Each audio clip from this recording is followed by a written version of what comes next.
প্রধান উপদেষ্টার নির্দেশে গেজেট প্রকাশ। ফেব্রুয়ারি থেকেই সকল ধরনের চাকরিজীবীরা পাবেন নতুন বেতন কাঠামো। সেই সাথে এবারের পে স্কেলে ভাতা ও ইনক্রিমেন্টে এসেছে যুগান্তকারী পরিবর্তন। প্রধান উপদেষ্টার নির্দেশে অবশেষে প্রকাশিত হল নতুন বেতন কাঠামোর গেজেট। দীর্ঘ প্রতীক্ষার অবসান ঘটিয়ে ফেব্রুয়ারি মাস থেকেই দেশের সকল ধরনের চাকরিজীবীরা এই নতুন পে স্কেলের আওতায় বেতন ও ভাতা পেতে যাচ্ছেন। সরকারি, আধা সরকারি, স্বায়ত্তশাসিত প্রতিষ্ঠান থেকে শুরু করে রাষ্ট্রায়ত্ত বিভিন্ন সংস্থার কর্মচারীদের জন্য এটি নিঃসন্দেহে একটি ঐতিহাসিক সিদ্ধান্ত। দীর্ঘদিন ধরে চলমান দাবি দেওয়া, আন্দোলন এবং আলোচনার পর সরকারের এই চূড়ান্ত সিদ্ধান্ত চাকরিজীবীদের মধ্যে নতুন করে আশার সঞ্চার করেছে। নতুন বেতন কাঠামো প্রণয়নের পেছনে সরকারের মূল লক্ষ্য ছিল ক্রমবর্ধমান মূল্যস্ফীতি, জীবনযাত্রার ব্যয় বৃদ্ধি এবং চাকরিজীবীদের বাস্তব সমস্যাগুলোকে গুরুত্ব দেওয়া।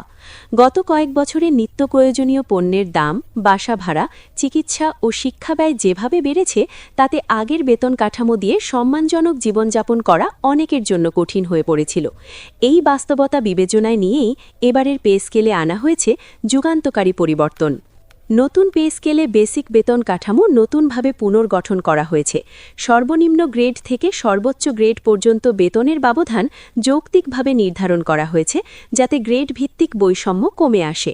সরকারের পক্ষ থেকে জানানো হয়েছে, এই বেতন কাঠামো নির্ধারণের সময় দেশের সামগ্রিক অর্থনৈতিক পরিস্থিতি, রাজস্ব সক্ষমতা এবং ভবিষ্যৎ টেকসই উন্নয়নের বিষয়টি গুরুত্ব সহকারে বিবেচনা করা হয়েছে। এবারের পে স্কেলের সবচেয়ে আলোচিত দিক হল ভাতার ক্ষেত্রে আমূল পরিবর্তন। বাড়ি ভাড়া ভাতা, চিকিৎসা ভাতা, পরিবহন ভাতা এবং শিক্ষার সহায়তা ভাতায় উল্লেখযোগ্য হারে বৃদ্ধি আনা হয়েছে। বিশেষ করে শহরাঞ্চলে কর্মরত চাকরিজীবীদের জন্য বাড়ি ভাড়া ভাতার এই পরিবর্তন বড় ধরনের স্বস্তি নিয়ে আসবে বলে মনে করছেন সংশ্লিষ্টরা। দীর্ঘদিন ধরে বাস্তব বাজার দরের সাথে অসামঞ্জস্যপূর্ণ ভাতা কাঠামো নিয়ে যে অসন্তোষ ছিল, নতুন পে স্কেলে তার প্রতিফলন ঘটেছে। চিকিৎসা ভাতার ক্ষেত্রেও এসেছে গুরুত্বপূর্ণ সংস্কার। বর্তমান সময়ে চিকিৎসা ব্যয় যে হারে বেড়েছে, তাতে আগের ভাতা ছিল একেবারেই অপ্রতুল। নতুন পে স্কেলে চিকিৎসা ভাতা বাড়ানোর পাশাপাশি ভবিষ্যতে প্রয়োজন অনুযায়ী তা পুনর্মূল্যায়নের সুযোগ রাখা হয়েছে। এতে করে চাকরিজীবী ও তাদের পরিবার চিকিৎসা সেবার ক্ষেত্রে কিছুটা হলেও আর্থিক নিরাপত্তা পাবে বলে আশা করা হচ্ছে। পরিবহন ভাতার ক্ষেত্রেও সরকারের সিদ্ধান্তকে ইতিবাচক হিসেবে দেখছেন চাকরিজীবীরা। জ্বালানির মূল্য বৃদ্ধি এবং গণপরিবহনের ভাড়া বাড়ার ফলে প্রতিদিন অফিস যাতায়াতের খরচ বেড়ে গেছে। নতুন পে স্কেলে পরিবহন ভাতা বৃদ্ধি এই বাড়তি চাপ কিছুটা হলেও লাঘব করবে বলে মনে করা হচ্ছে। ইনক্রিমেন্ট বা বার্ষিক বেতন বৃদ্ধির ক্ষেত্রেও এসেছে যুগান্তকারী পরিবর্তন। এবারের পে স্কেলে ইনক্রিমেন্টের হার বাড়ানো হয়েছে এবং অভিজ্ঞতা ও কর্মদক্ষতার ভিত্তিতে অতিরিক্ত ইনক্রিমেন্টের সুযোগ রাখা হয়েছে।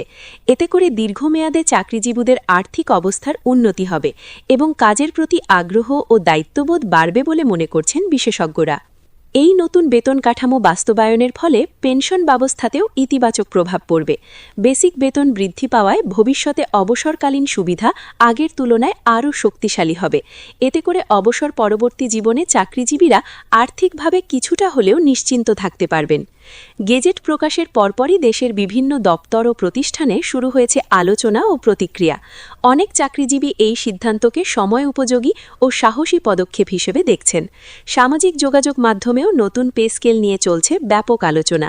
কেউ কেউ বাস্তবায়নের সময়সূচি এবং নির্দিষ্ট বিধিমালা নিয়ে স্পষ্ট নির্দেশনার দাবি তুলেছেন। অর্থনীতিবিদরা বলছেন, এই পে স্কেল বাস্তবায়ন সরকারের জন্য একটি বড় আর্থিক দায়িত্ব হলেও এর ইতিবাচক প্রভাব পড়বে সামগ্রিক অর্থনীতিতে। চাকরিজীবীদের ক্রয় ক্ষমতা বাড়লে বাজারে ভোগ ব্যয় বাড়বে, যা উৎপাদন ও ব্যবসা বাণিজ্যে গতি আনতে পারে।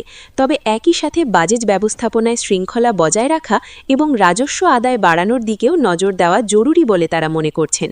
সরকারের পক্ষ থেকে জানানো হয়েছে, নতুন পে স্কেল বাস্তবায়নের ফলে উন্নয়ন প্রকল্প বা সামাজিক নিরাপত্তা খাতে কোনো নেতিবাচক প্রভাব পড়বে না।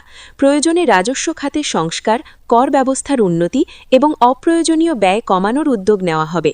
একই সাথে দুর্নীতি ও অপচয় রোধে কঠোর অবস্থানের কথাও জানিয়েছে সরকার। সব মিলিয়ে বলা যায়, প্রধান উপদেষ্টার নির্দেশে প্রকাশিত এই গেজেট দেশের চাকরিজীবীদের জন্য একটি নতুন দিগন্তের সূচনা করেছে। ফেব্রুয়ারি থেকেই নতুন বেতন কাঠামো কার্যকর হওয়ায় চাকরিজীবীদের জীবনযাত্রায় আসবে উল্লেখযোগ্য পরিবর্তন। এখন সবার প্রত্যাশা, এই যুগান্তকারী সিদ্ধান্ত দ্রুত, সুষ্ঠু এবং স্বচ্ছভাবে বাস্তবায়িত হবে।